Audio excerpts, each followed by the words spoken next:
بسم الله والصلاة والسلام على رسول الله. أهلا بيكم في حلقة جديدة من كورس ال OpenShift Administration. والمرة اللي فاتت خدنا مع بعض ازاي نعمل Application Scaling، سواء كنا بنعمل Manual Scaling للأبليكيشن بتاعنا أو بنعمل Auto Scale للأبليكيشن بتاعنا.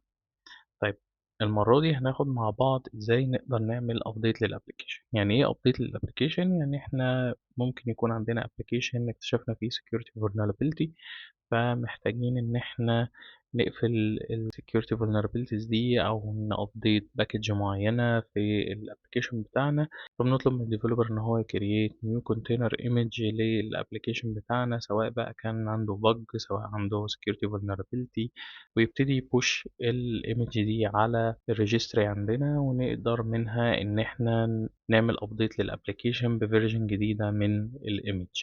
ممكن كمان لو إحنا عايزين نضيف variables للأبليكيشن بتاعنا، سواء كانت عن طريق إن إحنا هنset environment variable أو هنset config map أو new secret للأبليكيشن بتاعنا. لو إحنا عايزين نset برضه props للأبليكيشن، فده نوع من أنواع الأبديتس عشان enhance reliability بتاعة الأبليكيشن بتاعنا. فكل دي تعتبر updates نقدر نعمل لها apply على الابلكيشن بتاعنا. طيب الابديتس دي بتتم على مستوى ايه؟ في الاغلب بتتم على مستوى الديبلويمنت، لان احنا عادة بنستخدم الديبلويمنت عشان نعمل ديبلوي للبودز بتاعة الابلكيشن بتاعنا.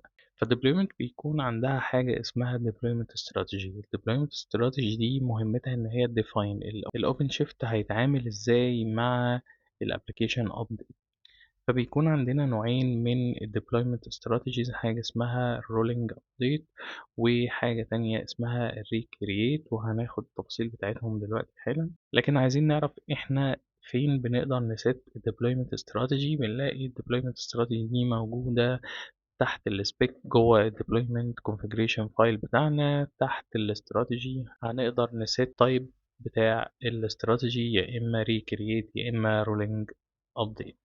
طيب، تعالى كده بقى نعرف تفاصيل ايه ال deployment strategies بتاعتنا. فتعالى نبتدي أول حاجة عندنا وهو ال rolling update. طب ال rolling update strategy بتعمل ايه؟ بكل بساطة هي بتكون متأكدة دايما أو بتحاول تتأكد دايما إن احنا ما عندناش داون تايم في الابلكيشن بتاعنا، أو اليوزر بتاعنا ما يحسش بداون تايم وهو بيستخدم الابلكيشن. فبتبتدي تعمل ايه؟ بتبتدي تريبليس انستنس باي انستنس. يعني لو انا عندي ابلكيشن متكون من 3 بودز، فهتبتدي تشيل بود من فيرجن 1 وتريبليسه ببود من فيرجن 2.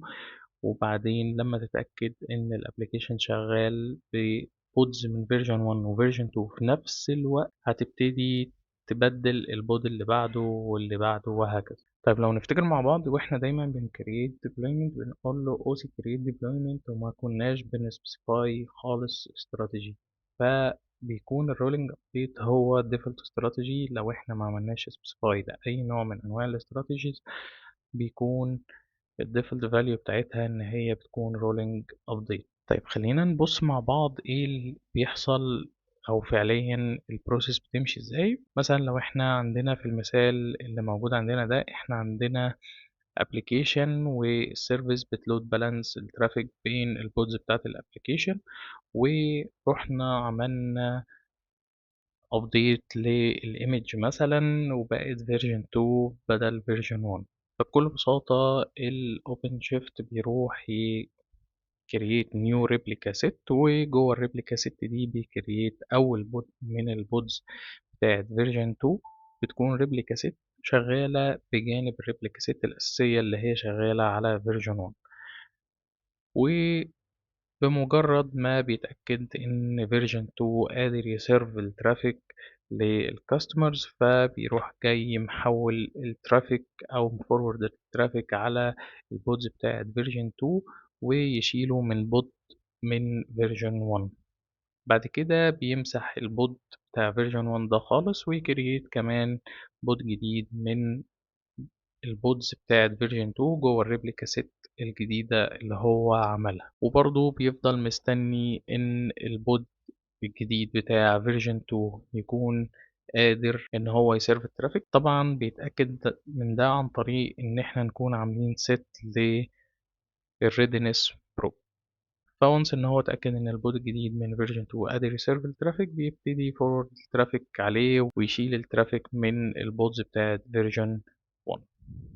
طيب احنا لو رجعنا هنا زي ما احنا واخدين بالنا، احنا هنا دلوقتي الابلكيشن بتاعنا ما حصلش عليه داون تايم، وفي نفس الوقت هنلاقي ان احنا عندنا البودز بتاعت فيرجن 1 والبودز بتاعت فيرجن 2 شغالين في نفس الوقت بيسيرفوا الكلاينتس بتوعنا. طيب في المرحلة الأخيرة خلاص بيشيل كل البودز بتاعت فيرجن 1 ويبقى الابلكيشن بتاعنا شغال بفيرجن 2 بس. طيب الريكرييت بقى بيشتغل ازاي؟ الريكرييت بيشتغل عن طريق يروح يعمل ريموف للريبليكا سيت اللي شغالة على فيرجن 1 ويكرييت بدلها ريبليكا سيت جديدة شغالة على فيرجن 2، وده طبعا بيخلي ان احنا عندنا داون تايم. يعني لو رجعنا كده بصينا هنا كان الابلكيشن شغال على فيرجن 1، واللي بيحصل هو بدأ يعمل ريموف لفيرجن 1، فطبعا شال الترافيك منه وبدأ يكريت فيرجن 2. فلحد ما يستنى ان فيرجن 2 يبقى قادر يسيرف الترافيك هيحصل داون تايم في الفترة اللي في النص دي. طيب خلينا نبتدي مع بعض نشوف ازاي بقى نقدر نمانج الرولينج اوت للابليكيشنز بتاعتنا. طيب الاوبن شيفت معمول له configure اوتوماتيك ان هو شغال عليه الرول اوت. يعني مجرد ما احنا رحنا غيرنا الفيرجن جوه deployment فايل وعملنا ابلاي للديبلويمنت، هنلاقي الاوبن شيفت راح مسح الاولد فيرجن وبدأ يكريت الفيرجن الجديد.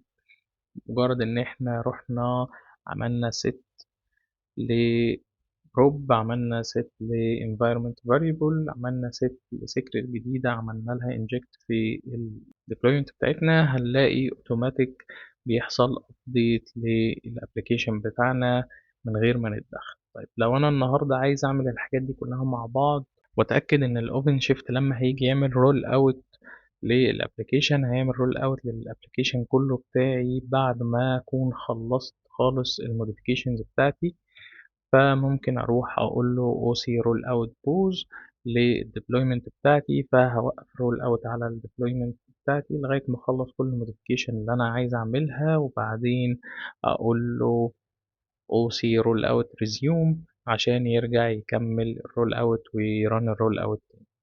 في حل تاني ممكن نعمله لو انا بكريت ديبلويمنت جديده، ممكن اكريت الديبلويمنت بريبليكا زيرو.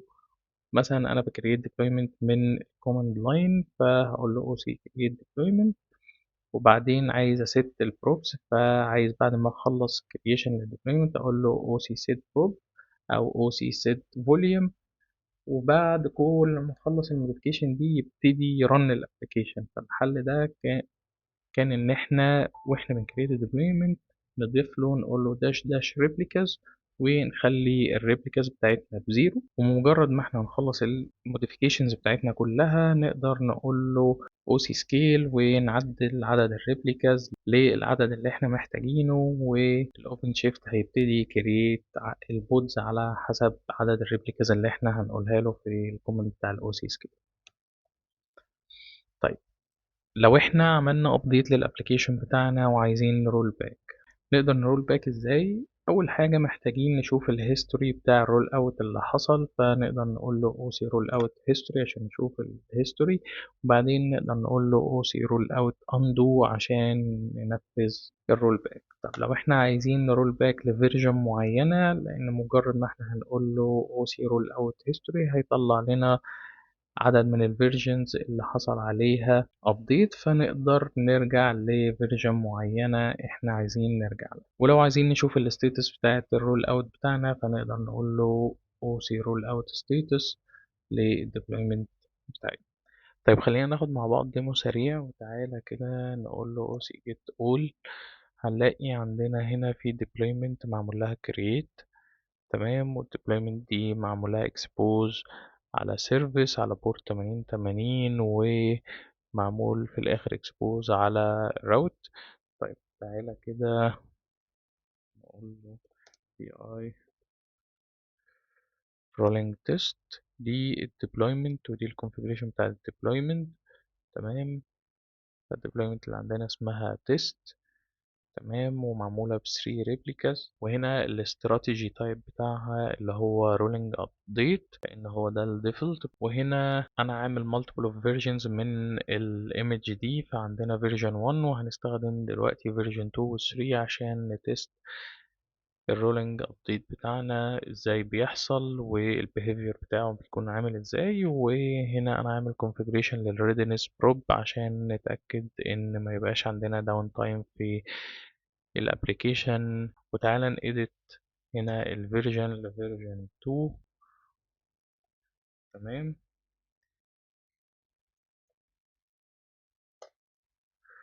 وقبل ما نروح لفيرجن 2 احنا عندنا في التاب دي احنا بنرن سكريبت بيتشيك الابليكيشن او بيواتش على الابليكيشن بتاعنا. فهنا هو بيروح يعمل كيرل وبيطلع لنا المسج اللي طالعه من الكيرل. فهنا بيقول hello from version 1.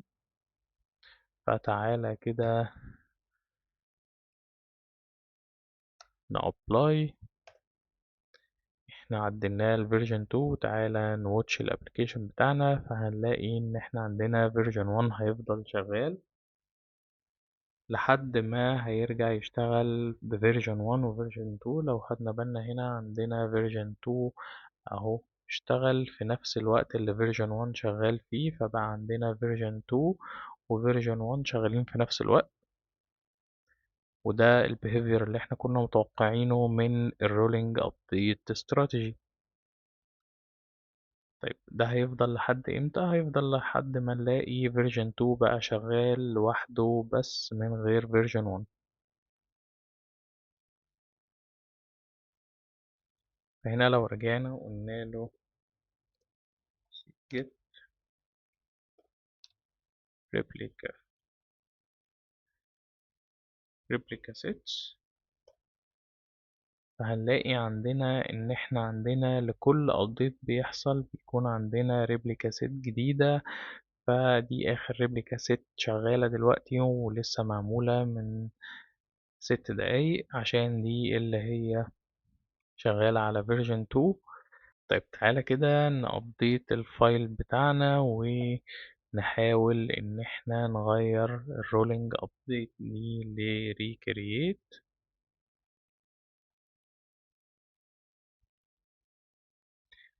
ونشوف البيهيفير بتاع الريكرييت هيكون عامل ازاي. فلو قلنا له روح جرب فيرجن 1 وعملنا ابلاي، فلو بصينا هنا هنلاقي عندنا الترافيك بدأ يقف. طيب اللي حصل ده معناه ايه؟ ان احنا كان عندنا هنا من 8 لحد تقريبا 19، يعني تقريبا بنتكلم في 10 ثواني كان عندنا داون تايم. ال10 ثواني اللي حصل فيهم الداون تايم ده ايه اللي حصل؟ ده البيهيفير اللي احنا كنا متوقعينه من ريكريت، ان هو هيروح يريموف كل البودز القديمة اللي شغالة على فيرجن 2 ويرجع او يعمل بودز جديدة شغالة على فيرجن 1. طيب تعالى كده نرجع الريكرييت دي تاني لرولينج ابديت.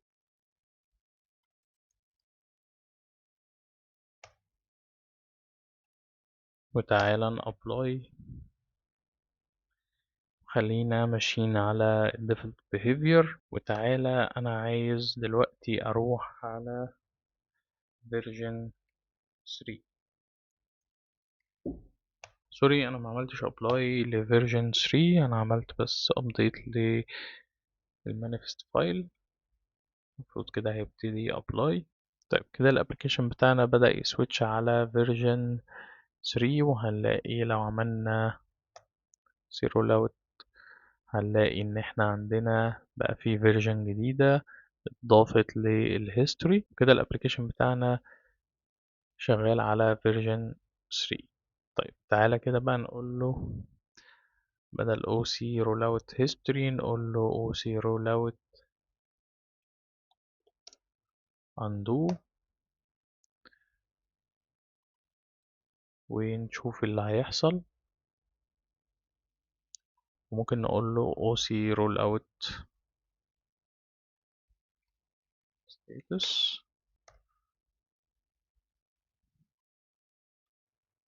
فهنا بيقول لنا ان عندنا deployment اللي اسمها test بيحصل فيها ايه أو عملية الرول اوت اللي بتحصل. 2 out of 3 تعمل لهم update لغاية ما يحصل successfully roll out. فلو رجعنا هنا هنلاقيه رجع على version 1 تاني. بكده نكون قدرنا النهاردة فهمنا مع بعض عملية الابديت للابليكيشن بتاعنا بتتم ازاي لو احنا رحنا عملنا ابديت لأي بارامتر او اي configuration جوه الابليكيشن بتاعنا، وفهمنا الفرق بين الاستراتيجيز المختلفة بتاعة الاوبن شيفت في عملية الرول اوت، سواء كانت ريكرييت او كانت رولينج ابديت. أتمنى الحلقة تكون فادتكم وأشوفكم على خير في حلقة جديدة من كورس الأوبن شيفت أدمنستريشن، والسلام عليكم ورحمة الله وبركاته.